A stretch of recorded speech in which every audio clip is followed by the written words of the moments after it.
Gündəlik həyatda ən çox istifadə etdiyimiz və burnumuza ən çox ziyan verən 3 şey haqqında danışmaq istəyirəm. Birincisi, burnumuzdan pinsetlə və yaxud da hər hansı bir maqqaşla burnumuzun içərisindəki tüklərin dartılıb çıxarılmasıdır. Bu çox risklidir.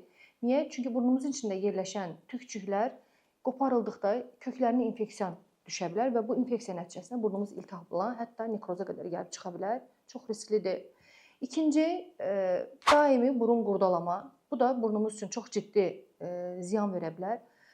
Normal halda gün ərzində burnumuz suyun altında təmizlənməlidir. Bu normal fizioloji bir haldır. Amma televizora baxarkən, gündəlik, yəni boş vaxtlarınızda dayanmadan burun için qurdalamaq burun sellik qişasının zədələnməsinə, hətta burun içərisində dəliyə qədər gətirib çıxara bilər ki, barmaq uclarında olan infeksiyalar sellik qişamızı zədələyə və həmin zədədən burnumuzun içində infeksiyanın yaranmasına qədər gedib çata bilər.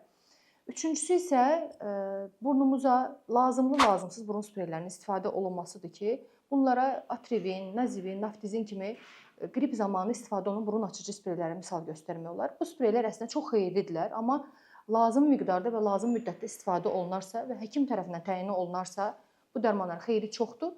Lakin pasiyentlərin bilib-bilmədən uzun müddətli istifadəsi burun içərisində çox ciddi problemlərə gətirib çıxarda bilər. Hətta asılılığa, burun içində qeyd etdiyimiz çəpərdə perforasiya qədər gətirib çıxarda bilər ki, çox risklidir.